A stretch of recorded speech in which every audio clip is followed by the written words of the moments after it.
my colleague with a little different situation. But yeah, sometimes you do have to fall in line. But falling in line don't mean compromising your principles. I'm not prepared to compromise my principles. But yet, I hear you about Andre Rollins. But again, I said, you remembered him. Moss, you remember him. I won't say that Andre Rollins' career's over. He's still a fairly young man. He can come back. We've seen politicians come and go and return. If you find that you... But how is it though? I want you to bear this in mind. Renwood Wells did the same thing. And it took an Andre Rollins and a Renwood Wells to even save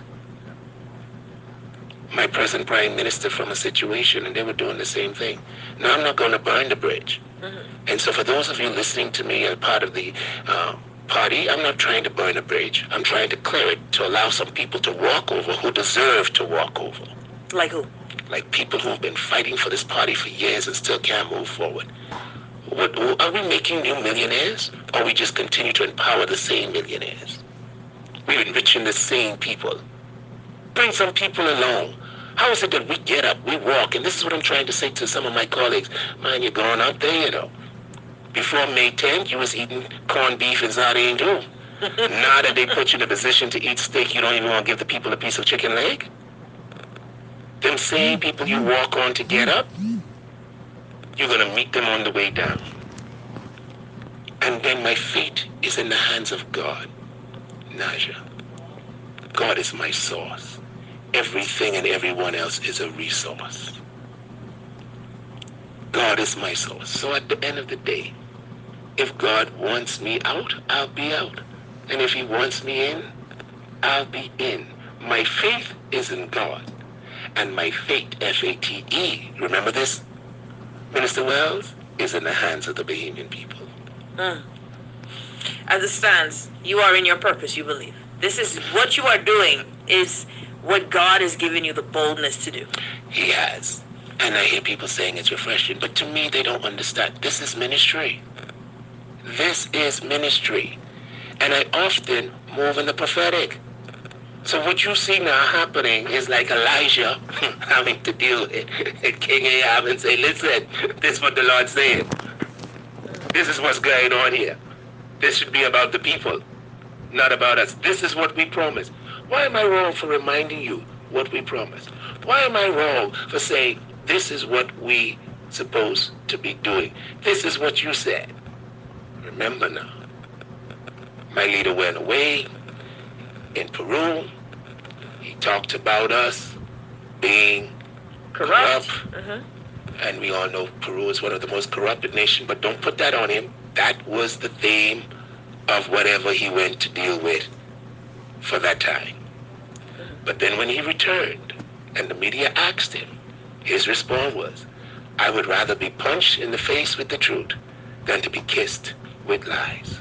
I'm now saying, are you rating blows on the Prime Minister? No, I'm now saying to the party that I'm a part of, following the stand of my leader, I would rather us, as an organization and a government, be punched in the face with the truth than to be kissed with lies and demoralized at the poll come 2022 or before. In my head, what you've been doing here, to use all of my Bahamian vernacular, seems as if you were raining blows on the Prime Minister and your party today. No, that's... Is that because this, effectively, you are, Pastor, throwing mega blows. No, but they're not mega blows. To the comfort of the party. No, to the comfort of the party. Yes, to the comfort of the party. Okay, so watch this. Is it that, or is McAlpine following the mandate of what we said we were about during the campaign? Accountability and transparency?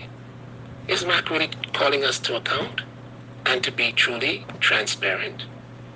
That's what I think I'm doing. I'm not trying to name and shame the government. If anything, I'm trying to get them to go in the direction that the Bahamian people desire us to go in. This is the end of a year, and I think I wanted to make sure, I think my producer's saying something to me I'm not able to follow. Someone says, congratulations to Pastor McAlpine. You're sounding like a DNA.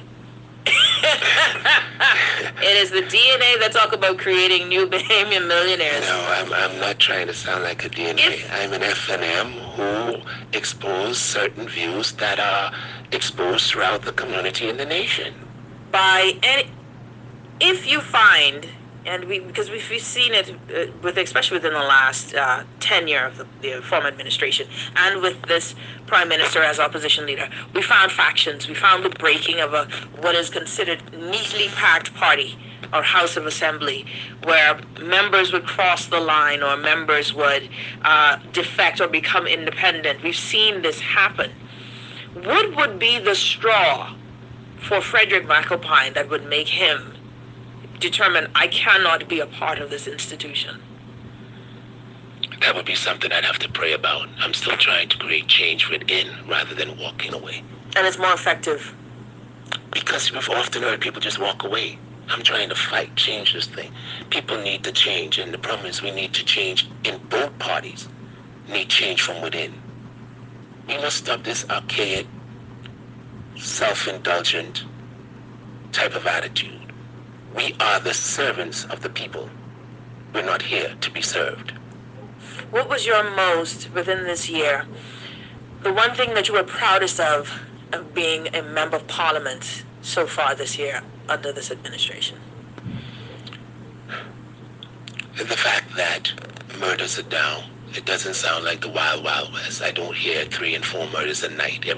I've got to wake up in the morning wondering who got shot. Is it anybody close to me or close to you or family members? So the wild, wild west factor of killings and murders on a consistent basis every day in a week, that is one of our greatest accomplishments this far this year as the Free National Movement. Greatest disappointment? We haven't done more for the Bahamian people in general. In the year that's coming, what would you hope to see? More emphasis put on the people. It's the people's time. Show the people that. And in order to show them that, once you show them that, they should be able to feel that. What is on the table now that you think you would see? We would probably... Is there anything on the table, as far as you know? I like the white people for the over the hill. I just think we need to... We have some unanswered questions. Yes, but it's a good idea. I'd like to see the VAT removed, offer some things like insurance, medication. These are things we talked about during the campaign, funeral. I'd just like to see VAT moved off of insurance. Just things I'd like to see.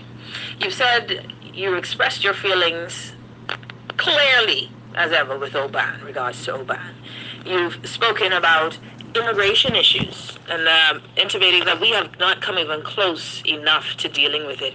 Where do you stand? And before we go, I have to ask this question. I saw a flyer talking about we've addressed immigration by addressing the shanty towns issue. Do you feel as if we've addressed anything of that?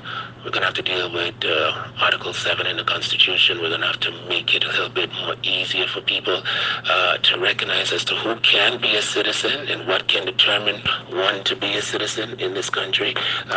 We're going to have to find a way to deal with these undocumented people who are here, and we're going to have to rules and regulations.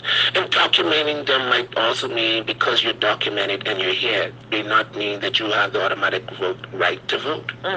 Okay, last question, Richard. I know we're out of time, but this person told me that they had to ask this question, and I finally got it. Says, hi there, Mr. McAlpine. This has been on my mind for quite some time, but I want you to know it was quite honorable when you had commended Dr. Michael Darwell for being a worthy opponent, and I've noticed he has yet to say anything unflattering about you ever since you've been in office. Are you two on friendly terms with one another outside of politics? Yes, but politics sometimes can put a dent, but it will. Dr. Darwell is a very magnanimous opponent. He's a good man, and he's done a lot for a lot of people, particularly in his medical and political profession. And so, Dr. Darvel, I'm sure we've not seen the last of him. Pastor Fredrick McAlpine, member of Parliament for Pine Ridge, but I guarantee you, he's definitely an ambassador for all of the regular folk. I don't think you made a lot of friends, but I know you also added some enemies today. Yes. Are you ready to go back into the House of Parliament? Yes, I'm bold. The righteous are as bold as a lion. We haven't even touched on anything regarding the speaker's comments. You know, your good friend Miriam Emanuel and her roughing him up. But thank God for only 90 minutes. Yes, Lord saved us. Yes, thank God for saving grace. Thank you so much for being here today. Thank you for having me. And thank you, Bahamas. And we hope to have you again very soon. Thank you.